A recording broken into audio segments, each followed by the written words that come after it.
Hello everyone, welcome to the second online lecture. Today's topic is therapeutic communication for psychotherapy 2, based on emotion-focused therapy. I am Young-Gun Kim. We discussed the two phases of treatment that occurred for the case study. Phase 1 was bonding, narrative unfolding, and awareness. Phase 2 was evocation, articulation of narrative themes, and disclosure of untold stories. Now we'll discuss another two phases. Phase 3 is emotional transformation and new story outcome. Phase 4 is self-narrative, reflection, and reconstruction. So let's start with Phase 3, emotional transformation and new story outcomes. The third phase involves emotional transformation and enacting new story outcomes.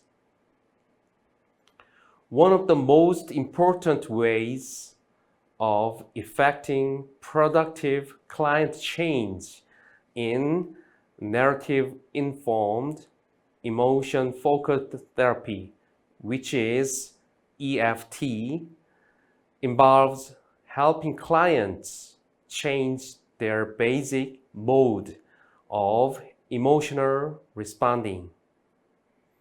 As noted earlier, the shift from primary maladaptive withdrawal emotions such as fear and shame in relation to traumatic life experiences to primary adaptive approach emotions such as anger and sadness, which restore self-esteem and promote grieving for what was lost, promotes narrative change.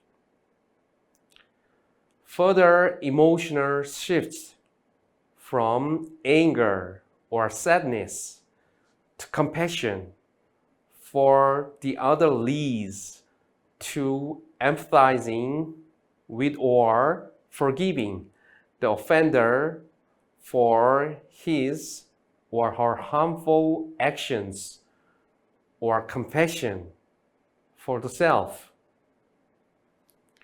in which one feels concern rather than contempt for the self.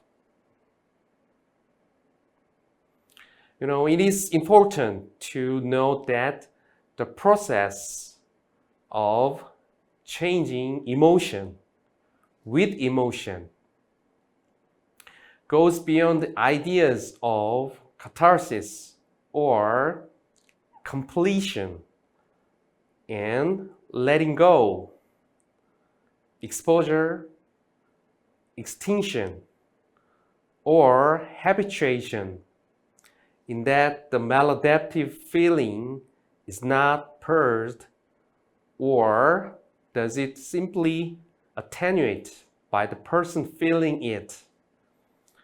Rather, another feeling is used to construct a new understanding of an important lived experiences as the basis of narrative or story change. In narrative-informed EFT treatments, client change often occurs because one emotion and the narrative meanings it conveys is transformed into another emotion, rather than the emotion simply being reduced in intensity or extinguished through habituation. The client's same old story is changed by the activation of an incompatible, more adaptive narrative that transforms the old narrative and the meanings it conveyed. In this way, emotional change is at the same time a narrative change. This involves more than simply feeling or facing the feeling, leading it to diminish.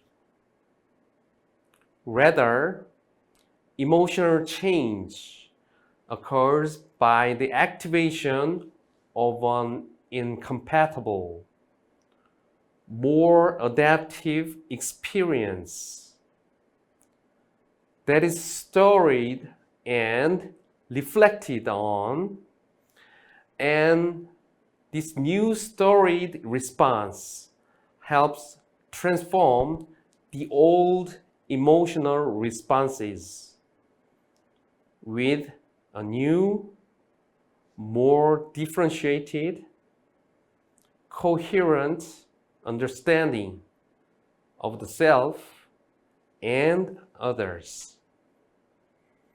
At the start of session 11, it is clear that both clients and therapists are in agreement that the most important concern for Margaret to resolve in therapy is her feeling of bitterness and resentment toward her husband, Carl. It is at this point that an untold story marker emerges, one that eventually reveals a broken story of the deep hurt of being physically abused by her elderly mother, shattering her sense of safety and sense of security in a relationship of caring at the core of her experience. You know how we were talking last week, like the most important, the biggest thing in my life seems to be my problem with Carl, and that seems to be what I could resolve. Actually, if we could resolve, if we could be together, I think I could handle all the other tensions better. In the session, as she begins to reflect on her marriage and recalls past memories, Margaret seeks reassurance from her therapist about the task at hand, that returning to the past will indeed be helpful to meet her current therapeutic goals. Client, I don't know whether it is good to go back like this or not, is it? Therapist, I think it is, because it sounds like you're still holding feelings from back then.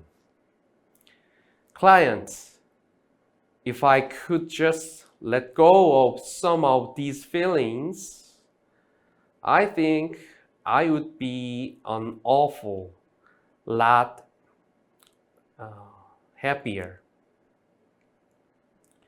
In this interchange, Margaret expresses a key emergent meaning-making marker of an untold story when she asked the therapist, "I don't know whether it is good to go back like this or not, is it?" With the expression of the untold story meaning-making marker, Margaret sought out and received reassurance from her therapist. That is, I think it is that A, returning to painful memories of past events is of key importance of understanding where her current problematic emotions come from, and B, her feelings of resentment and anger toward her husband are of importance and point to a personally salient experience that has not yet been fully storied or understood.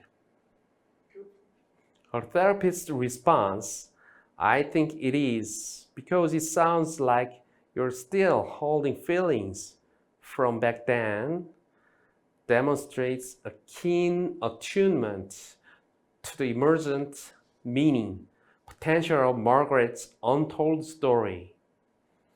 Margaret is in agreement with her therapist and the importance of addressing painful emotional memories when she states, "If I could just let go of these feelings, I think I would be an awful lot happier." After receiving reassurance from her therapist that disclosing troubling emotional memories is important for how therapy works, Margaret recalls the point in time, that is, the year when everything seemed to happen, when she first started to feel tensions in her marriage and a growing estrangement from her husband. It is in the context of a secure therapeutic bond with strong agreements on tasks and goals that she discloses a highly distressing emotional memory that is an untold story that happened during that year. Yeah, it was very bad. I was spending more and more time and over there in my parents' apartment. And of course, then I think there was the resentment too of I come from a fairly big family, like I have 2 sisters and 3 brothers. But I was doing all the work, like I was over cleaning the apartment, making meals, and they started getting, like, particularly my dad started getting terribly confused. Margaret then moves to a reflexive meaning-making stance to provide an overall assessment of that time in her life. That is, it really was horrendous. And then, spontaneously, a specific new emotional awareness emerges for Margaret in the sessions. And I think, take a deep breath, the part that hurt the most, she starts crying, was that it was my mother's reaction to me. At times, she was crying. It would really hurt.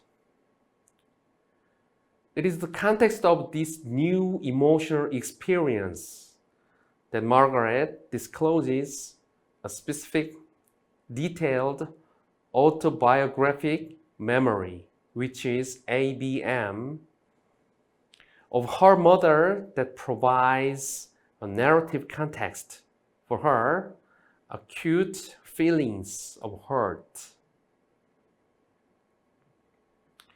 One time in the apartment, they got cockroaches. Oh, and of course I had to go over.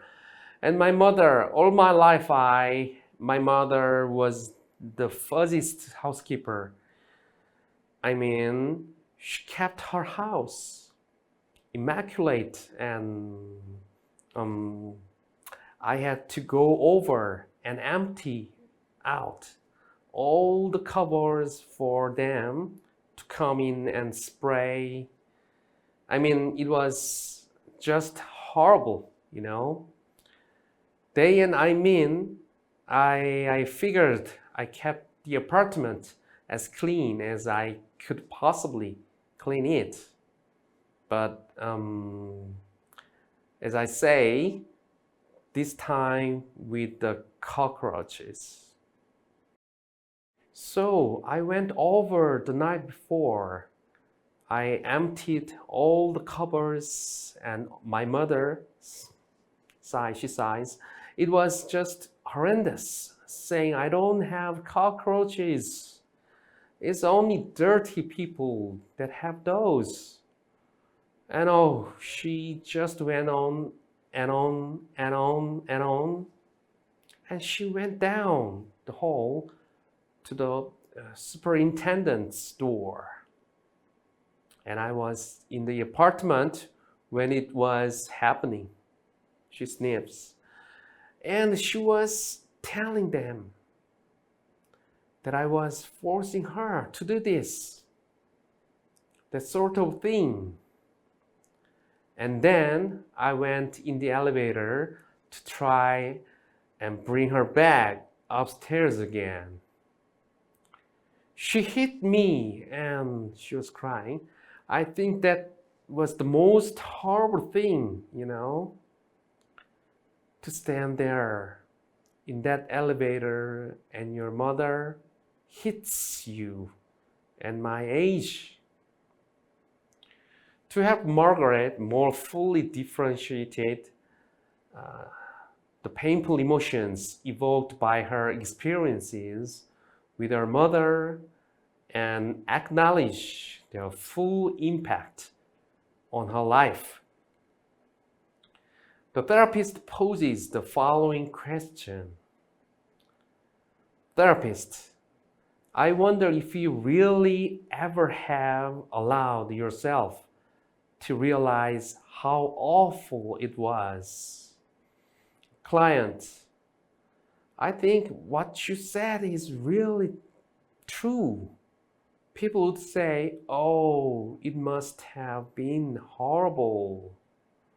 And I think, oh, it wasn't that bad, she flippantly. But then, maybe my mind's just shutting it out because it was horrible. Because when I think like that situation, when my mother hit me, she became tearful. It was almost like I'm so ashamed. You know that?